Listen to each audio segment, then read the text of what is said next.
back to the True North Life Homestead. My name is Jillian and today we are talking about babies on the homestead. If you guys have already had kids, then you know that life is totally different between being able to do whatever you want all the time to suddenly being responsible for 1, 2, 3 or more other human beings and how they turn out. So when you guys are on the homestead and you're still trying to complete your goals as well as support theirs, it can be a little bit difficult to navigate how to get them done at the same time. It is possible. I know that it seems crazy sometimes, but it is possible. Our daughter is now 6 months old. She was born in December, so she has been here for the entire growing season, even seed starting. And that was okay because she was a lot younger in the beginning of the year. When we were first starting seeds and everything, she would take longer naps more often. And at that point I had had enough time to recover after giving birth, so that was really great. She was amazing. Now she's a lot more active, she's a lot more involved, she's a lot grabbier, so it can be a little bit more difficult to get things done and keep her entertained at the same time.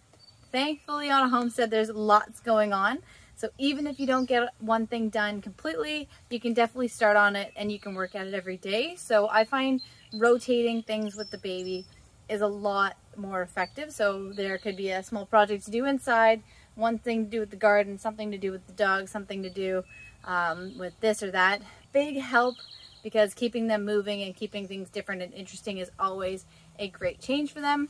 And I will show you some of the things that I use in order to be able to make these things actually doable. First piece that I'm going to show you guys today is our stroller.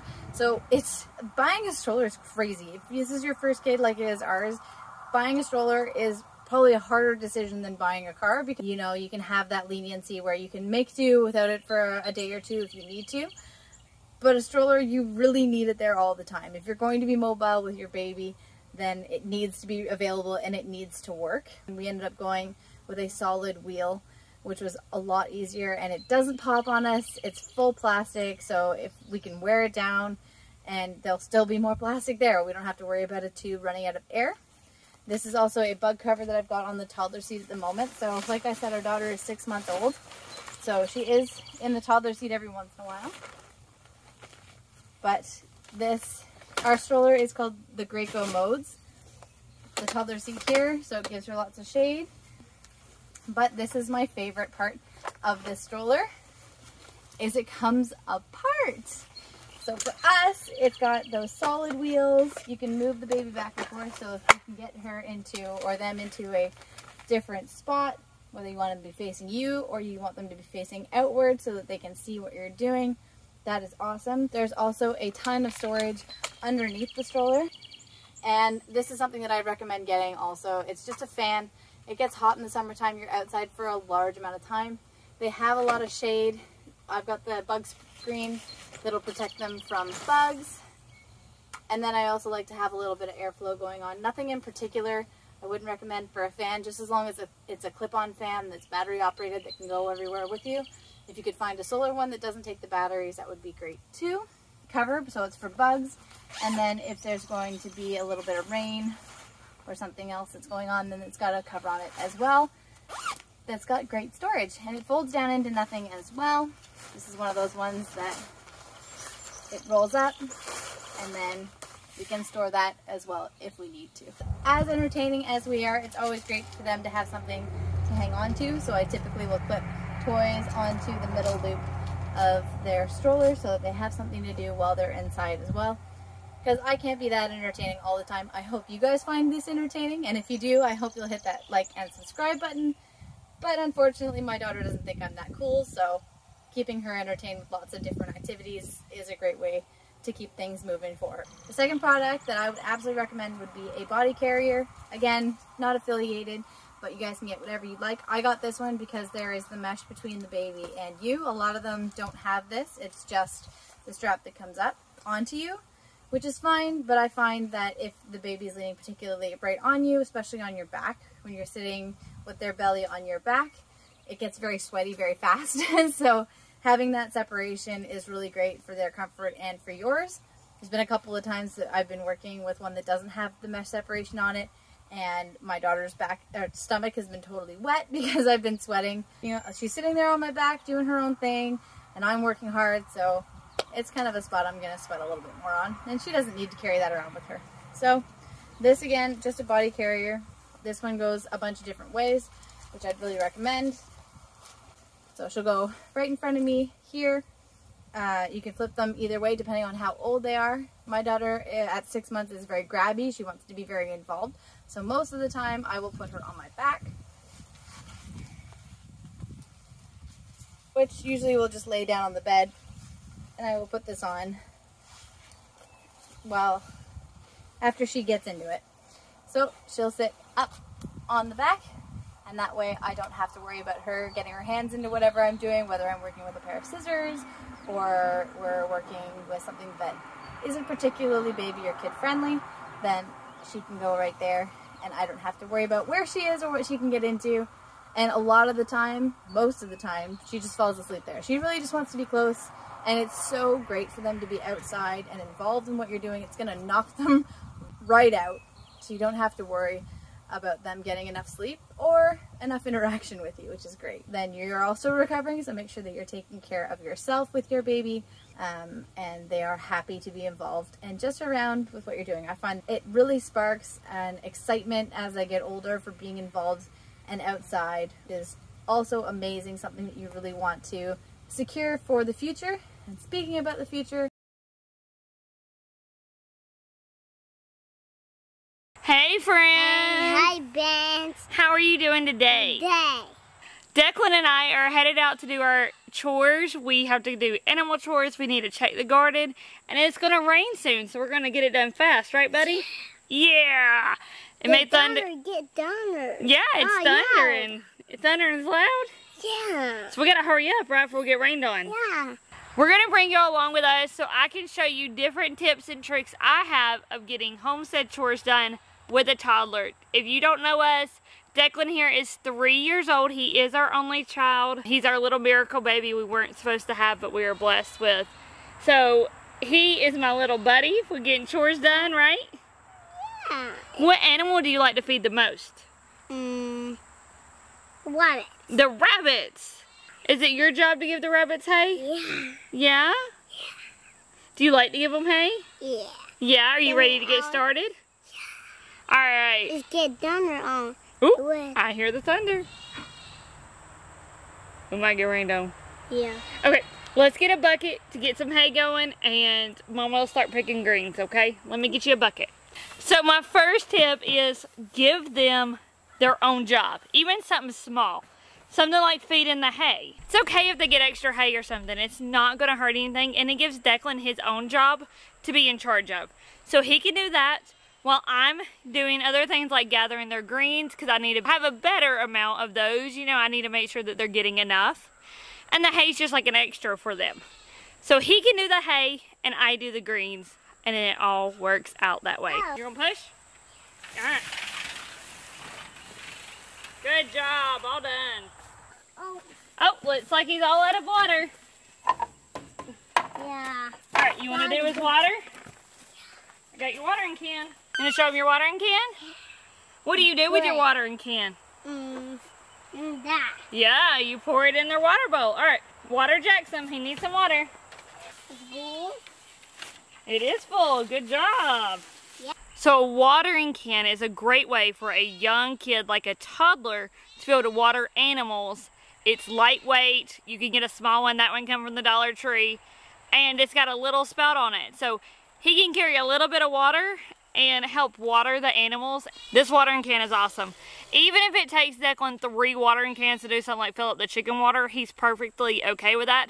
We will take a 5-gallon bucket and either catch rainwater in it if it just rained, or fill it up out of our rainwater catchment, and then he can dunk his entire watering can into the 5-gallon bucket and fill it up that way, so he can control filling it up and dumping it out and watering the animals and all of that fun stuff all on his own. You're in the feed basket. I guess I'm gonna have to feed you to the next rabbits, huh? Y'all know I ain't saying it ain't frustrating sometimes to do chores with a toddler, because trust me, it is. But on days like that where I just want to pull my hair out because he's distracted or he's not wanting to help or whatever it is, sometimes I make an allowance and I'm like, okay, you can play for a bit, but sometimes I also just bribe him. I mean, make chores funner. Maybe we'll sing a song while we do them. Maybe we'll dance around, have a little fun. Maybe I'll offer him a sweet treat if he does the chores, you know. The thing is, I don't want chores to feel like a chore. I want it to be something fun. I want him to love this way of life. And if that takes a sweet treat every now and then, I am not above bribing my child to complete his chores. If you're wanting help from your toddler in the garden, or if you're just wanting them to be there with you, plant a sacrificial plant. For us, that's ground cherries. So with ground cherries, they're easy to tell when they're ripe. They turn yellow. And a lot of them fall off the plant, or if you touch them, they fall off in your hands. So it's easy for Declan to pick his own and be completely in charge of it. Nothing about these ground cherries are being harvested. They are just a snacking treat in the garden. They are toddler level. They're easy to identify when they're ripe because they're yellow, they're falling off the vines, and he can do it all on his own. What are those? Sunflowers. No, we gotta let them get bigger. I always encourage him to do his hay and his watering because that's his main things. But some days he just don't feel like it, and some days I don't feel like it. And that's okay. My friends, the truth of the matter is, at the end of the day, if all of your animals got fed, and your kid got fed, and you got fed, that is a win. So what I love when Declan does his chores, because it helps me out and it keeps him busy while I'm doing chores. I also respect the fact that he's 3, he's a small child, and that's their nature.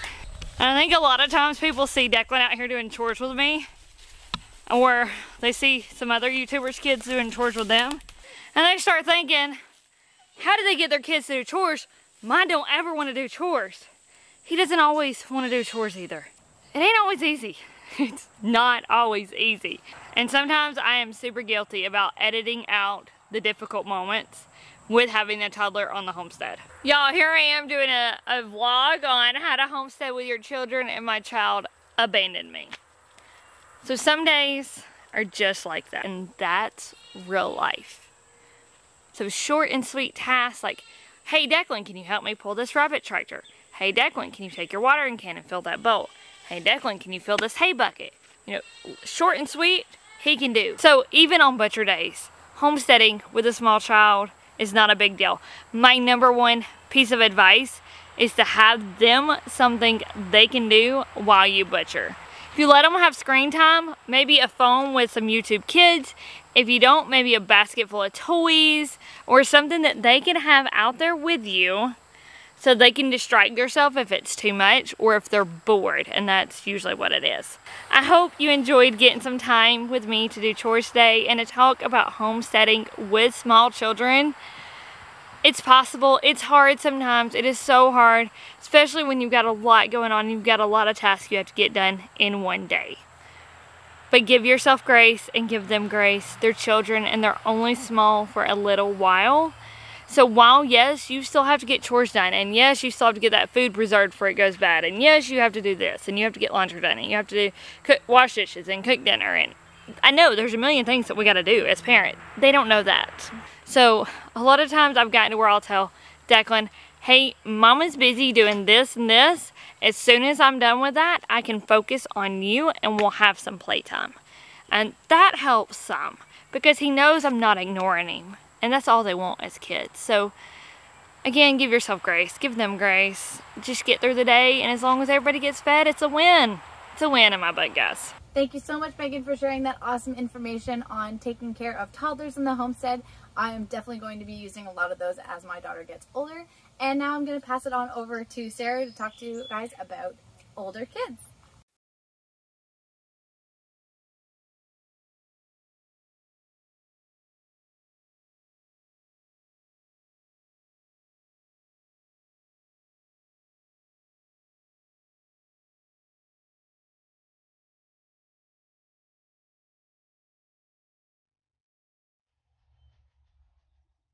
Hey friends, welcome to Homesteading Hustle. Today I'm going to chat just a little bit about homesteading with kids. So we currently have 3 kiddos. So I did not grow up on a farm, neither did my husband. We both grew up in the city without farm animals. I mean, so we had some just, you know, the domestic animals experience. So everything that we've done so far has been an experiment and a learning process. And it's been really great to be super transparent with the kiddos as we have gone through this process. Some of the best ways that we have included our kiddos in our homesteading lifestyle that we've chose is to give them tasks that are suited to their ages. So our 9 and 11-year-old are, at this point, they are very strong, very capable of understanding direction, and giving them a task is super important. They live here on the homestead, and it is important for them to contribute. And, you know, sometimes it's a little bit of pulling teeth. I'm not saying it's easy. Some kids are going to be a little more of a pushback. We're definitely not against having a reward for good work. So sometimes there will be things that the kids just have to do around the homestead, and sometimes there will be things that they get paid for. It's kind of extra tasks that they can do to help us out and to help the homestead out, and they will get paid for it. So kind of the basic things that our kiddos are responsible for is most nights they grab our eggs. So when it comes to going to the chicken coop, grabbing the eggs, they'll lock the chickens up. They will help us unload hay from the truck, and they will shovel hay out of the sheep pens. So a lot of things that we give to our kiddos as responsibilities involve, and then just being super honest here, involve animal poop. It's one of the easiest things that you can give a kiddo. You know, obviously you want to practice, you know, cleanliness, so that's important to relay to them, but using a rake, cleaning, like scraping out the chicken runs and scraping out the chicken coops and raking up sheep poop with the hay and putting that in the compost and using the wheelbarrows to move those items. And not only do they gain responsibility from that, but they also, it's a physical task that keeps them active. And that's something that's really important for our kiddos. They're not really in sports right now. Some people's kids are still in, you know, community sports or whatnot. Ours aren't necessarily in that right now, so it's super important for us to encourage them to be physically active. And doing things like that on the farm are definitely a physical benefit. We also have them do things, because our 9 and 11-year-old are older, they can do things like weeding. They understand what's a weed and what's the plant, so that we're not pulling out things that aren't supposed to be pulled out. They can also tend to, you know, the dogs, and they feed the cats, and yeah, feeding the animals, that's a big one too. And that goes along with understanding life, and that we're providing a space for these animals to live, and they need to be cared for. So they need clean water, they need food every day, you know, and that kind of stuff is very important. They also help when we need to move sheep, so they will help in the sheep pen. There are some things that are going to be much harder for kiddos to help with on the homestead, and some of that involves things like, if you have sheep, shearing the sheep. You can definitely involve them in processing chickens. Ours aren't quite ready for that. They're not super interested in that, but they have been around it, and they have witnessed it, and they understand it. But we have not included them in that yet, just because we want to make sure that the process stays nice and clean and tidy, and we don't need anybody hurting themselves. And sometimes the best thing for your older kids to do, if they're old enough to do this, is to just watch the littles so that you can keep your hands on deck. Super important for you to involve your kiddos in the garden, and when they're little like that, just letting them get dirty, get their hands in the dirt, and they will become more inclined to help you out as they age. So it's also really important to include your kiddos in the inside tasks. So particularly in the kitchen. Our 9-year-old, she definitely helps out in the kitchen. She has no problem flipping pancakes or making scrambled eggs or any of that. She can make a whole cheesecake all by herself, no problem. That kind of stuff is really great to instill in kiddos at a young age as well. So catering to your kids' strengths and weaknesses are going to be super important. So we have, like I've said, a child that is really good in the kitchen, and she is good in the garden, and she has the patience for those things. Whereas our oldest, he doesn't quite have the patience for those things, but he's very strong and he can use his muscles and lift things around, move things. He's also old enough to drive the four-wheeler if we need things moved when the four-wheeler is actually working, which it's not right now. But if you have them do something that they somewhat enjoy, it's going to be much more likely that it's going to get done and to get done right. You know, and you play a huge role in all of this too. You have to be willing to give tasks up. You know, even when it comes to things that you know that you might have to redo, you have to just give up control. If you want your kids to be responsible, you have to give them responsibility. That's a quote by my husband. So ultimately, when it comes to homesteading with kiddos, you definitely want to cater to their strengths and their weaknesses and their likes and their dislikes. And there's going to be some tasks that is just their requirement and some things that you might need to coax them a little bit into. So sometimes working with kiddos on the homestead is going to be easy. Sometimes it's going to be difficult. To instill those values at as young of an age as possible and allow them to be part of the process. They will have much more discipline and appreciation for the homesteading lifestyle when you include them young. When it comes to kiddos on a homestead, just tell them, this is our lifestyle, we're doing this together, now let's get to work.